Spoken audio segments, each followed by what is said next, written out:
आप जांच कराएंगे तो इसका डिस्क्रेडिट भी मोदी जी आपको मिलेगा। शाजी आपकी बारी, बोलिए। मानक जी, मैं क्या बोलूं, आप बताइए किस बात का जवाब दूं। हम सबने सुना है, हमारे जो मेजर जनरल जीडी बख्शी साहब हैं, जैनी साहब हैं, एयर कमोडोर साहब हैं, उनकी बात मैंने सुनी, इतने ध्यान से सुनी।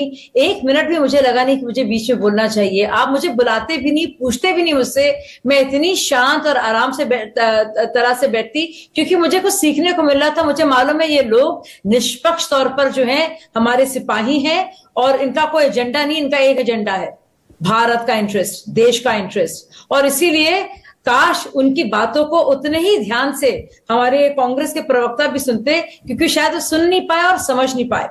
कब तक चलेगी इस तरह की होड़ कि ये वॉर उतने बराबर नहीं थी, ये हमने भी किया था लेकिन हमने कहा नहीं था, हमने भी सेना को श्रेय दिया था लेकिन इंदिरा गांधी जी को ज्यादा देना पड़ा, लेकिन मोदी जी को जो श्रेय लेना नहीं चाहिए था, आर्म फोर्सेस को ही देना चाहिए था।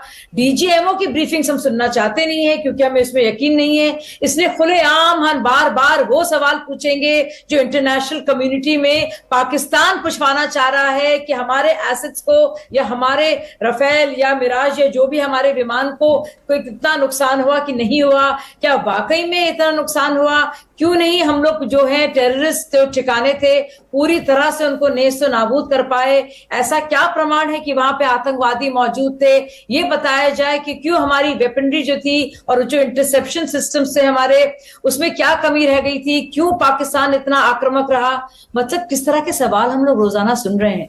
और ये वो लोग हैं जिनके सलाहकार राहुल गांधी जी, जिनके पूरी परिवार के वजह से हम भुगत रहे हैं, चाहे वो कश्मीर का मामला हो या पीओके का मामला हो या पूरे विदेश से मध्यस्थता का मामला हो या पूरे मैटर को इंटरनेशनलाइजेशन का मामला हो, हम भुगत रहे हैं। और ये इनके ना गुपचुप जो सौदे इनके रहे हैं, ना तो उसकी बात करना चाहते हैं, ना चीन के बारे में बात करना चाहते हैं, ना पाकिस्तान परस्ती जो उनकी सोच दिखलाती है इनकी प्रोपेगेंडा और उनके प्रेस ब्रीफिंग से उसकी बात करना चाहते हैं।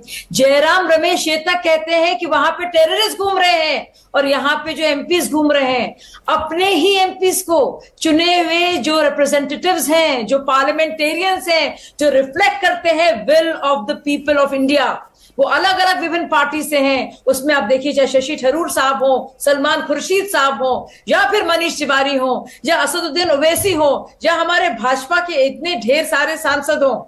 आप देखिए किस तरह से देश की बात रख रहे हैं, लेकिन एक पार्टी है जो जल भुन के राख हो रही है, ग्रैंड ओल्ड पार्टी, जो जिम्मेदार है इस तरह की सिचुएशन और कॉन्फ्लिक्ट। नहीं, मैं खत्म कर लूं, आपने बहुत वक्त दिया। और आप सोचिए अभी भी तुलना की जा रही है उन पार्लियामेंटेरियंस की। ईर्ष्या की हालत देखिए, इनसिक्योरिटी की हालत देखिए, और क्या मतलब है आपको पॉलिटिकल माइलेज से।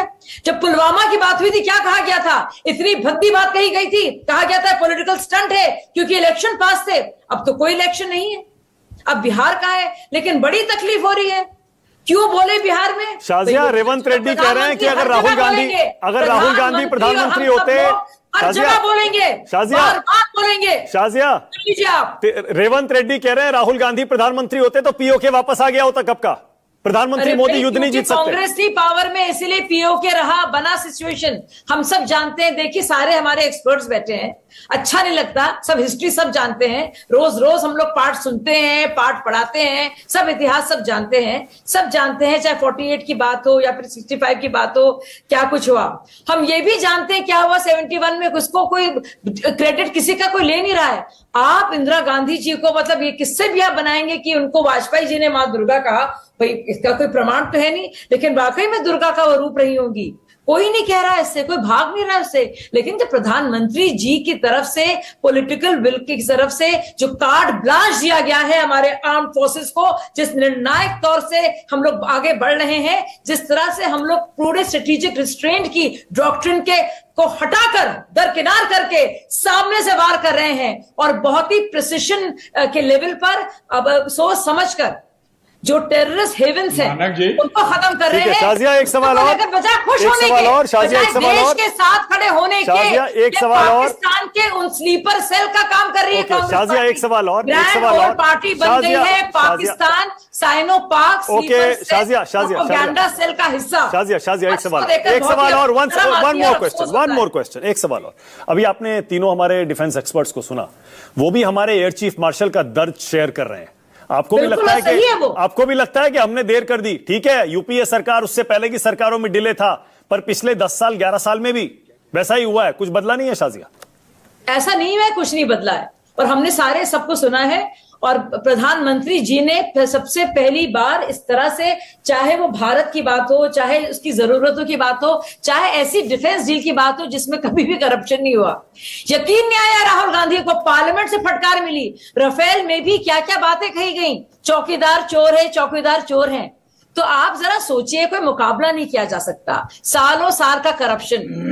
देखिए, चरमपंथियों से लड़ने के लिए नरमपंथी नहीं चाहिए हमको, चरमपंथियों के लड़ने के लिए हमें ओके, एक मिनट और, अखिलेश प्रताप सिंह, एक मिनट आपका। प्रधानमंत्री एक ने मिनट अखिलेश प्रताप सिंह का। नरमपंथी सोच के खिलाफ हमेशा ना अखिलेश जी, एक मिनट बोलिए। इसका चुप कराए तो मैं बोलूं।